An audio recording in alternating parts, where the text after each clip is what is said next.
ሄሎ እህቴ። እሺ ሄሎ ወንድሜ። ሰላም ዲው አና አንድ ሀሳብ አለኝ። በእናትሽ አንድ ጊዜ አዳምጠኝ። እህራይ እሺ እሺ፣ ክብረት ይስጥልኝ። እንደምን መጀመሪያ እንደምን እግዚአብሔር ይመስገን። ይቅርታ የሚዲያ ብዙም አይደለሁም፣ ግን አንድ ነገር ብነግርሽ ማስቸግራችሁ ማለቴ ነው። እኔ ስደት ላይ ነው የቆየሁት። አሁን ወደ ትልቅ ሀገር ገብቻለሁ። በእናታችሁ 13 ዓመት ሆኖብኛል። አንድ ልጅ ነበረች እና ከኔ ጋር እርጉዝ ነው የተውኳት። አሁን አድራሻዋ እኔ የነበረት ቦታ ደግሞ ፈርሶ አድራሻዋ አጣዋት። እኔ በውስጥ የምትተባበረኝ ሰዎች ካሉ ኦኬ። ቆይ እስቲ የት ሀገር ነው? ፍቅረኛህ ናት? ፍቅረኛ ናት። እርጉዝ ነው የተውኳት። እኔ የ4 ወር እርጉዝ ነው የተውኳት። ከዛ በኋላ ወልዳ ነበረ። እኔ ሳውዲ አረብ ነው የነበርኩት። ከዛ በኋላ ተመልሼ ደግሞ ወደ ሱዳን ሀገር ሲመለስ ሊቢያ ላይ ነው የነበርኩት። ስደት ብዙ ቆይቻለሁ። አሁን ወደ ካናዳ ገብቻለሁ። እናታችሁ ውስጣችሁ እንደኔ አትጎዱ። ተጎድቻለሁ።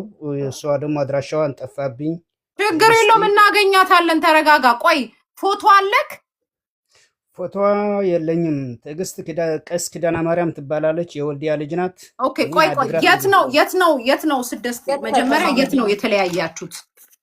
መቀሌ ላይ። አሃ አንተ መቀሌ እያለህ ነው ትተሃት የመጣኸው? አዎ ወደ ሳውዲ አረብ ሄድኩት። አሃ መቀሌ። አዎ መቼ ነው? 13 ዓመት 13 ዓመት ሆነብኛል አሁን።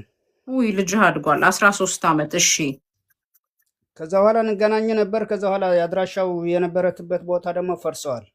አሃ ቤት ቀየረች። አዎ አሁን ወደ ወልዲያ ሄዳ ወንድሟ ደግሞ ቴሌፎን ምናምን ነበረኝ። ከዛ በኋላ ቴሌፎኑ ጠፋብኝ።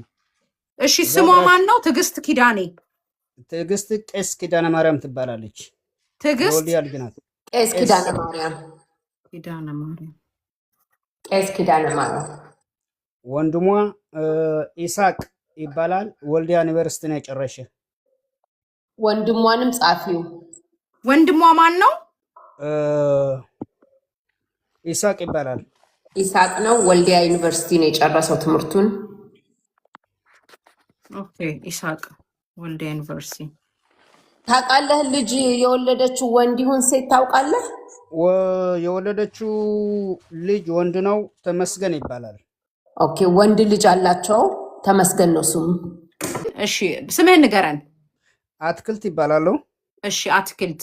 ከዛሬ 13 ዓመት በፊት በስደት ፍቅረኛህን ተለያይተካል። አዎ ስሟ ትዕግስት ቄስ ኪዳኔ ይባላል።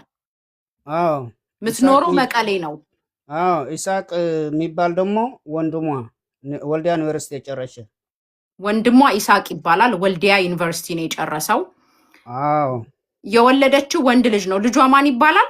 ተመስገን የሚባል ወንድ ልጅ አላት። እና አሁን እየፈለኩሽ ነው፣ የት ነው ያለሽው እያለሽ ነው የሚገኘው። ትዕግስት ይሄንን እየሰማሽ ከሆነ ይሄንን ቪዲዮ የምትሰሚ ከሆነ በውስጥ አናግሪኝ፣ እኔ ላገናኝሽ እችላለሁኝ። አይዞክ፣ እግዚአብሔር ይርዳክ። የምትጨምረው ነገር ካለ መልኳም ጥቁር ናት፣ ረጅም ናት። መልኳ ጥቁር ናት፣ ረጅም ናት። አዎ ምግብ ቤት ትሰራ ነበር። ምግብ ቤት ነው፣ ሬስቶራንት ሰሎሞን ምግብ ቤት፣ አማዘን ምግብ ቤት ትሰራ ነበር እዛ መቀሌ። ወልዲያ የት አካባቢ ናት እያሉክ ነው? 01 ወልዲያ። የ01 ልጆች አላችሁ ወልዲያ? እሺ ወልዲያ 01 አካባቢ። ትዕግስት የቀድሞ ፍቅረኛሽ እየፈለገሽ ነው። በስደት ተለይቶሽ አሁን ላይ ካናዳ ገብቷል። እንድታይክ ድንገት ምናልባት ከእሷ ጋር ሆነክ የሚያውቁክ ሰዎች ሊኖሩ ስለሚችሉ ቪዲዮክን ብታበራ አሪፍ ነው።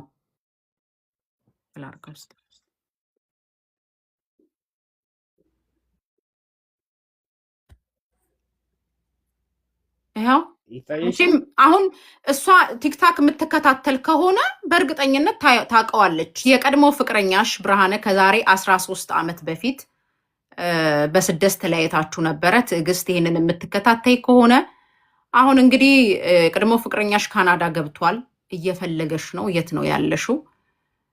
ይህንን ነገር ካየሽ ጻፊልን፣ አሳውቂን፣ ልናገናኝሽ እንችላለን። መልካም እድል ይሁንልን። ማለት የምትፈልገው ነገር ካለ በል። በቃ ጨረስኩ። እኔ ብዙ የሚዲያ አልችልም። እኔ ብዙ አይደለም።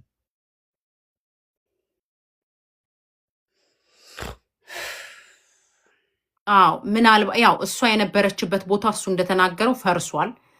በመፍረሱ ነው የተለያዩት። አድራሻ ተጠፋፍተዋል።